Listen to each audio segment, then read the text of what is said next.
Bonjour à toutes et à tous. Shalom, peuple de Dieu. Shalom, l'église ASEM Ministries. Nous sommes toujours dans le cadre de l'interview Nabiso. Autre rubrique témoignage. Par rapport il y a 10 ans, il y a homme de Dieu, le pasteur Crispin. Nous sommes na moko ya bana naye oyo a formé le ministère naye. On a joué banda presque Kodim, qui nous l'a commis pasteur. Il y a ASEM Ministries. Son nom, c'est le pasteur Francis. Pasteur, bonjour. Bonjour, mon bien-aimé.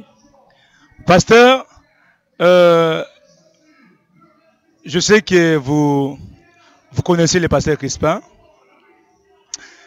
La première question, pasteur, quelle relation avez-vous dès le Kodim avec le pasteur Crispin Ngoy?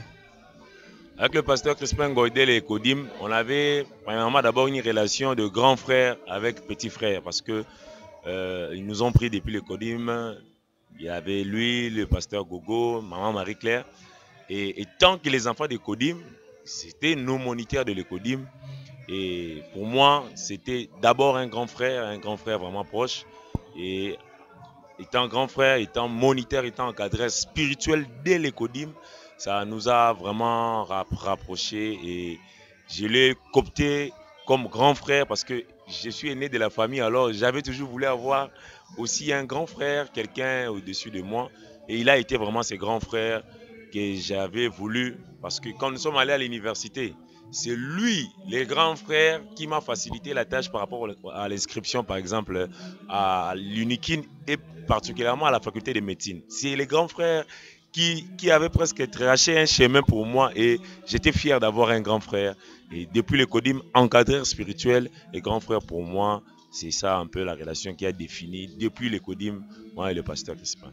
Pasteur Francis, comment vous viviez ces temps-là avec lui? Comment vous viviez avec l'homme de Dieu à ce moment-là? À ce temps-là, le Kodim, pour préciser l'époque, c'était quelqu'un qui était un modèle pour nous. En fait, on a appris à prier, à lire la Bible, à jeûner à l'Ecodim. Et je précise, même à gagner les âmes, à évangéliser à l'Ecodim. À travers son leadership, nous avons appris vraiment des plus grands axes des lèvres du Seigneur. C'est à l'Ecodim qu'on nous a inculqué cela à travers les pasteurs Crispin. Et pour nous, c'était un moment, une période vraiment merveilleuse. Et surtout à notre époque, notre génération de l'Ecodim avait vraiment marqué aussi son époque avec beaucoup de choses qu'on a eu à faire à travers lui, le pasteur Crispin. Et on avait la joie vraiment que les dimanches arrivent vite pour qu'on se voit à l'église, que les jours de culte arrivent vite pour qu'on se voie, afin de partager tout ce qui est tout autour de l'œuvre de Dieu, de la parole de Dieu. Donc, on passait vraiment plus de temps à l'église, à l'Ecodim, c'était vraiment une joie. L'église était vraiment un lieu de joie, de paix pour nous. Et on se plaisait vraiment d'être à l'Ecodim à cette époque-là. Et c'était vraiment merveilleux. Je peux dire, on a passé l'un des plus beaux moments de la vie chrétienne à l'Ecodim, là où nous avons reçu les bases. En tout cas, moi, personnellement, quand je suis entré dans la grande église, je me suis retrouvé facilement parce qu'à l'Ecodim, on nous a inculqué des bases. On savait prier, on savait jeûner, on savait lire la Bible, on savait gagner les âmes. Donc, c'est comme ça que nous avons été vraiment bénis, richement bénis par ce que le pasteur Crispin a fait en nous, son investissement depuis le Kodim. Et on était vraiment très joyeux pendant ces moments-là. Non seulement à caractère spirituel, il y avait aussi caractère culturel, des sorties. Donc, on a passé vraiment des moments merveilleux à cette époque-là. Et comme si c'était hier, vraiment, c'était merveilleux. Pasteur, le pasteur Crispin, votre moniteur, après un moment, le pasteur Crispin devient représentant les gars de l'église ASEM. Comment vous aviez appréhendé cela? Alors, je dois dire une chose, moniteur de l'Ecodim, encadreur spirituel de l'Ecodim, grand frère. Et quand nous sommes entrés dans la grande église, et nous avons commencé à servir les seigneurs de la grande église, et lui aussi servait les seigneurs comme frère, Pipé, frère Crispin. Et Dieu a voulu que le docteur Ngoy, le père spirituel, le visionnaire, qu'il puisse nous rapprocher à ses côtés. dans les sacerdoces pour servir le Seigneur. Et je dirais que ce que le docteur Ngoï, le père spirituel, a commencé à faire dans ma vie, c'était en téléchargement, ça n'avait pas encore fini. Je peux dire que le téléchargement était à 5 ou 10%. Mais à un moment donné, la connexion était devenue lente. Permettez-moi les termes. Et je me disais, mais qui continuera à m'encadrer? Qui continuera à investir en moi? Le docteur Ngoï a vu en moi quelque chose. Il m'a rapproché du sacerdoce. Je sers le Seigneur, mais voilà, la santé commençait à les déranger. C'est vrai, il y avait des autres pasteurs tout autour, d'autres aînés spirituels, on était là. Mais en termes de leadership, je me posais tant de questions. Qui? Parce que le docteur Ngoï était devenu de plus en plus faible. Et le Seigneur a fait que le pasteur Crispin, le frère Crispin à l'époque est devenu pasteur. Alors, pour moi, c'était une grande joie. J'ai dit, waouh! Celui qui a été notre moniteur à l'Ecodib, il est devenu pasteur, gloire au Seigneur. Et quand il est devenu représentant légal, parce que pasteur de l'église, représentant légal, personnellement pour moi, ça a changé beaucoup de choses. Pourquoi? Parce que le travail que le docteur Ngoï, le père spirituel, devait faire dans ma vie, c'est le pasteur Crispin qui l'a continué maintenant. Je peux dire, il a fait la grande partie. Si docteur Ngoï, c'était un téléchargement de 5 ou 10%, la connexion était devenue lente, tout s'est arrêté. Alors le pasteur Crispin était celui qui a fait continuer les choses. Et la connexion a continué. Et c'est comme ça que, quand il est devenu représentant légal, il s'est encore investi en moi davantage. Et en ce moment-là, maintenant, il a pris la place de père. Vous voyez, il a pris la place de père. Je l'ai considéré comme père. Et c'est lui qui était devenu pour moi et mon mentoring, c'est-à-dire mentor, coach spirituel et en même temps aussi père spirituel. Parce qu'il avait pris totalement la place du père. Et pour moi, ce n'était pas une surprise. Parce que on était convaincu qu'il a été appelé à cela. C'était vraiment plutôt une joie. Et tant que ses fils, depuis l'Ecodib, ça a été encore plus facile pour nous de travailler à ses côtés parce qu'il nous connaissait. Et pour moi, quand il est devenu représentant légal, c'était comme un déclic pour moi de monter dans l'œuvre du Seigneur à travers les responsabilités des tâches qu'il m'avait confiées. Ça m'a permis de grandir, ça m'a permis d'évoluer. Et je dirais une chose que même dans beaucoup de domaines, par rapport à la prédication, par rapport à beaucoup de choses, il a vraiment investi en moi et ça a été pour moi une occasion qui était la bienvenue parce que non seulement pour moi mais pour le peuple de Dieu. Quand il est devenu représentant légal, il a continué une mission que le Seigneur avait confiée à Dr Ngoï, qui à un moment donné, c'était comme suspense, on ne savait pas, mais c'était comment la suite.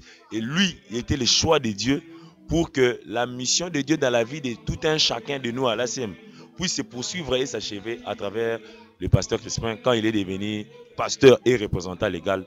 Pour moi, vraiment, c'était une aubaine, si je peux le dire, une aubaine, une occasion favorable et pour moi, une occasion d'élévation, de percer avec le Seigneur. C'est ça. Aujourd'hui, pasteur, c'est le pasteur Crispin qui a reconnu votre ministère. Il vous a envoyé faire la théologie. Vous avez dit que l'homme de Dieu a investi beaucoup de choses en vous. Est-ce qu'aujourd'hui, vous vous considérez étant vraiment son fils? Évidemment. En fait, j'ai cette facilité de me reconnaître comme son fils du fait d'abord qu'il a été mon encadreur spirituel depuis les Kodim. Et dans la grande église, bien que nous avons tous servi ensemble à côté du docteur Ngoï le père, mais quand lui, il a pris la place du père, automatiquement, pour moi, c'était très facile de voir que c'est lui qui m'a encadré depuis le Kodim, devenir le numéro 1 de l'église. En tout cas, il n'y avait même pas beaucoup réfléchi pour le coopter comme mon père spirituel, comme et mon mentor et mon coach. Et je dirais une chose, même quand il était encore frère, quand le docteur Ngoï était là, il est parmi les personnes qui a impacté ma vie chrétienne. Même dans la prédication, je me souviens une fois, on a fait une sortie dans le cadre des prières, des visites des familles. C'est moi qui devais exhorter, j'étais dans son groupe. Il m'a dit, c'est toi qui vas exhorter. J'ai exhorté et après, lui aussi, là, il a parlé. Et après, il m'a dit, tu vois, tu avais bien parlé ici, mais tu devais encore ajouter ça. Tu devais encore ajouter ça. Je vous dis, mon frère, ces jours-là, c'était comme un mot de passe. C'était comme une clé qu'il avait ouverte pour me faire entrer dans le monde de la révélation, de l'illumination. quant à la prédication. Et c'est depuis ce jour-là que ma manière de lire la Bible avait changé, ma manière de voir les choses de Dieu avait changé, et c'est ça qui a beaucoup encore contribué. Là, il n'était pas encore pasteur. Et quand il est devenu encore pasteur, je vous dis, il a encore beaucoup conseillé, beaucoup orienté. Et ce que j'ai aimé en lui est qu'il a toujours apprécié les côtés positifs. Et qui a fait que je puisse avoir aussi confiance en moi. Et que partout où je me retrouve, je n'ai pas de complexe. Et aussi, quand il a reconnu le ministère que le Seigneur nous a confié, c'est là aussi que je me suis dit, non seulement il est mon père spirituel, mais il est aussi mon père dans les ministères. Parce qu'il m'a engendré dans les ministères. Vous voyez. Et c'est une chose merveilleuse. Il a investi en nous, non seulement à travers des conseils, des encadrements en intimité, mais aussi à travers la théologie. Nous sommes allés apprendre la théologie. L'Église, c'est vrai, a pris en charge les frais, mais l'idée était venue du pasteur Crispin. Il voulait que nous, ces pasteurs, nous soyons formés. Et c'est un bagage de plus qu'il a ajouté dans ma vie personnelle. Je pourrais dire, moi, je suis le fruit de l'ASEM. Depuis les Codim jusqu'à ce jour. Donc, les béaba de la chose de Dieu, je l'ai appris à l'Ecodim à travers le pasteur Crispin. J'en suis fier, très fier. C'est comme ça qu'on est entré dans la grande église. On avait vraiment la facilité de nous intégrer. Et la continuité, toujours étant qu'il est né, il nous conseillait. Ça a été encore facile. Et quand il est devenu pasteur, avec les responsabilités, représentant légal, avec les responsabilités qu'il nous a confiées, des reproches, des conseils, des orientations, ça nous a aidé à grandir. Il nous a envoyé en théologie pour être formés. En tout cas, je ne sais pas comment je peux mesurer l'investissement qu'il a fait personnellement dans ma vie. Et je ne peux qu'être reconnaissant. En fait, dans les 10 ans de son ministère, je dirais même que c'est moi le bénéficiaire numéro 1. En tout cas, de toutes les personnes, je ne sais pas là, j'aimerais parler comme Paul, qui a dit qu'il est le premier pécheur que Jésus-Christ a sauvé, bien que Jésus-Christ a sauvé tous les pécheurs. Mais moi, j'aimerais aussi parler dans ce sens. Je suis la première personne qui a bénéficié des 10 ans du pasteur Crispin par rapport à l'investissement, par rapport à tout ce qu'il a fait dans ma vie. Ouais. Pasteur, le pasteur Crispin, apparemment, il a été dur envers vous. Maintenant, quel bénéfice avez-vous tiré par rapport à ce comportement-là envers vous? Vraiment, c'est merveilleux, très merveilleux d'avoir un père qui vous aime, qui vous châtie. Comme on dit, qui aime bien, châtie bien. J'ai été l'enfant qui a été le plus châtié. Et je m'en réjouis aujourd'hui parce que ça m'a sauvé dans beaucoup de choses. Si je peux parler un peu de ma relation amoureuse ou de mon mariage, quand celle qui est ma femme, maman Jessica, on a commencé notre relation amoureuse, j'ai averti au pasteur Crispin et il m'a encouragé. Il a dit voilà, tu peux entrer en relation amoureuse avec elle. Et à un moment donné, bon, on a voulu arrêter les choses. Je vous dis, bien aimé, c'est le pasteur Crispin qui s'est opposé de cette séparation. Moi aussi, je voulais qu'on arrête. Et lui aussi, étant que c'est ces jours-là que j'avais vu que non, cet homme, c'est vraiment un père pour moi. Il s'est opposé. Moi aussi, je voulais autre chose. Lui aussi, il a dit, vous êtes entré dans un chemin de non-retour. C'est la phrase qu'il a utilisée. Tu es avec la sœur Jessica, tu ne l'abandonneras pas. Un chemin d'aller et de non-retour. Et j'ai voulu m'entêter. Et après, le Seigneur m'a dit que non, c'est elle ta femme. Et aujourd'hui, je suis le plus heureux parce que ma femme, c'est un bonheur pour moi. Et si le pasteur Crispin ne s'était pas opposé à moi quand j'ai voulu rompre définitivement avec la sœur. Donc, ce côté dur-là, et je vous dis, j'étais même suspendu. Étant responsable de la jeunesse, j'ai été suspendu parce que j'ai voulu laisser celle qui est l'os de mes os, la chair de ma chair. Et le pasteur Crispin a dit, à cause de ça, tu es suspendu. Et il avait raison parce qu'aujourd'hui, je suis bénéficiaire. Donc, il a joué pour beaucoup dans ma vie. S'il ne s'était pas opposé, peut-être aujourd'hui, je n'allais pas avoir cette femme que j'ai aujourd'hui, celle qui est la mère de mes enfants. Donc, ce côté-là dur, dès le début, était pour mon bien. Et dans d'autres choses aussi, Et dans d'autres choses aussi, étant que jeune, on a parfois des erreurs, certaines négligences. Et ce côté sévère dans le travail nous a vraiment aidés pour que nous puissions comprendre comment nous devons servir le Seigneur. Et pour moi, j'ai béni le Seigneur pour cela. J'ai béni le Seigneur pour cela. Ça nous a fait grandir, ça a forgé notre caractère parce que ce qu'il voyait en nous, c'était pas seulement que nous puissions être des excellents prédicateurs, mais il a aussi vraiment travaillé pour que nous ayons un bon caractère. Ça, j'en suis reconnaissant et je lui dis merci beaucoup. Grâce à lui, j'ai celle qui est à mes côtés, la femme de ma vie, la mère de mes enfants, parce qu'il a voulu, il avait cru à cette relation et il a béni cette relation. Et puis, c'est lui qui a été le témoin de mon mariage. Donc, chez l'officier de l'état civil, le témoin de mon mariage, c'est le pasteur Crispin. Oui, parce qu'il connaît l'histoire de ma relation amoureuse, de mon mariage dès la genèse.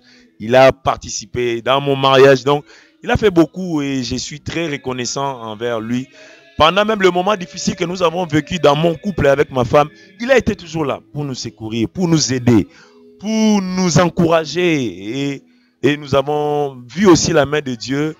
Et toujours par ses encouragements, par ses paroles de bénédiction. Et pour ça, j'ai dit merci au Seigneur pour cet homme qu'il a placé à mes côtés comme père. Et j'ai béni le Seigneur. Et j'ai dit merci au pasteur Crispin pour tout ce qu'il a fait, pour tous ces fouets qu'il a eu à me fouetter, ses côtés durs, ses côtés sévères. Parfois, la chair peut déclarer, mais c'est après qu'on donne toujours raison. On dit, ah non, le père a toujours raison de fouetter. Le père a toujours raison d'étonner. Le père a toujours raison de suspendre. Le père a toujours raison de te reprocher, de te recadrer. Et c'est pour notre bien. Et je suis, comme je l'ai dit tout à l'heure, le premier bénéficiaire de ces 10 ans de pastoral. Et je bénis le Seigneur pour cela, vraiment. Merci, pasteur. Dernier mot, pasteur. Vous allez parler au pasteur Crispin, personnellement. Un sentiment de joie, un sentiment d'amour par rapport à ces 10 ans. Quel conseil pouvez donner au pasteur Crispin? Et en perspective, vous voyez quoi à la longue? Merci, pasteur. Merci beaucoup. Premièrement, j'ai dit merci à l'homme de Dieu. Je dis merci à l'homme de Dieu pour la confiance qu'il a eu à placer en nous. Et travailler à ses côtés, je pourrais dire même parmi ces enfants de l'Ecodim, ces fils de l'Ecodim, je suis presque des hommes, je suis presque le seul qui a eu à travailler vraiment à ses côtés jusqu'aujourd'hui. J'en suis fier d'être cet enfant de l'Ecodim qui a travaillé à ses côtés et qui, à travers lui, est devenu pasteur. Je suis le premier pasteur que l'Ecodim a engendré au sein de la communauté AC Ministries. Merci papa pour la confiance, merci pour ce que vous avez vu en moi. Et le travail que vous avez fait en moi. J'ai un grand sentiment de joie, de fierté surtout de vous avoir comme père. Et il y a eu des vagues à la ville de Kinshasa, des églises qui sont nées à gauche et à droite.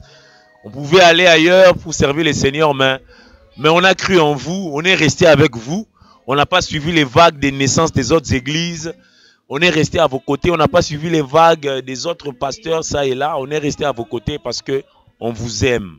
Je vous aime, je vous ai aimé et je continue à vous aimer parce que ce que le Seigneur a mis en vous est très grand. Par rapport à ces 10 ans, nous sommes les premiers bénéficiaires. Et voir que vous avez totalisé 10 ans à la tête de l'Église par rapport aux grands défis qui étaient devant vous quand vous avez pris les flambeaux. En tout cas, voir ce grand travail que vous avez accompli, nous pouvons que dire, Ebenezer, jusqu'ici, Dieu vous a secouru, Dieu nous a secouru. Et travailler à vos côtés, être l'un de vos généraux, c'est une fierté pour nous, pour dire que ce n'est pas en vain que nous avons cru en vous, ce n'est pas en vain que nous nous sommes rangés à vos côtés pour nous battre, travailler et dur à vos côtés pour que l'œuvre du Seigneur aille de l'avant. Tout ce que nous pouvons vous dire, papa, est que les 10 ans, gloire au Seigneur, pour ce que le Seigneur a fait, mais les 10 ans n'est pas la finalité, parce qu'il y a encore plus grand que ce que le Seigneur a fait avec vous durant ces 10 ans. Je sais que durant ces 10 ans, vous avez eu à donner une forme à l'église ASEM que l'église n'avait pas. Vous avez eu à faire des choses que l'église ASEM n'avait pas fait auparavant. C'est déjà un très grand pas. Mais je crois de tout mon cœur que le meilleur est d'avenir. Le meilleur est d'avenir parce que il y a une gloire qui nous attend dans les jours qui viennent. Et je crois de tout mon cœur que à vos côtés, nous allons vivre ces moments glorieux que le Seigneur nous prépare. Et nous sommes déjà dans le chemin. Bientôt là, nous allons les vivre. Nous pouvons vous demander comme étant père de continuer toujours à avoir ce cœur d'amour, de continuer toujours à avoir ces grands cœurs, de continuer toujours à avoir cette compassion, de continuer toujours à avoir ce cœur de père que vous avez toujours eu, à supporter nos faiblesses, nos erreurs, à pardonner, à croire toujours en nous, à nous donner toujours une seconde chance, à nous donner toujours des occasions de réparer, de faire davantage, non seulement pour nous, pour tous les fils, pour tous les collaborateurs qui sont à vos côtés, parce que le Seigneur vous a donné des gens qui vous aiment et traitez-les comme il le faut, avec amour, et soyez toujours sévères parce que votre côté sévérité est avantagé pour que l'œuvre de Dieu aille de l'avant, mais beaucoup plus encore d'amour, beaucoup plus d'amour. La sévérité dans l'amour, c'est ce que nous vous demandons encore davantage, afin que l'œuvre de Dieu aille de l'avant. Sinon, papa, c'est que le Seigneur a déjà tracé pour vous, dans la mission particulière que vous avez au sein de la Sainte Ministries et dans votre ministère en particulier. Personne ne peut s'y opposer et vous finirez par accomplir les desseins bienveillants de Dieu. Car un homme ne peut recevoir que ce qui lui a été donné du ciel. Et vous allez vivre ce que le ciel a programmé pour vous. Et à vos côtés, nous célébrerons le Seigneur pour les grandes choses que nous allons accomplir ensemble. Merci beaucoup. Que Dieu vous bénisse, papa. Je t'aime et je t'aimerai encore. Merci.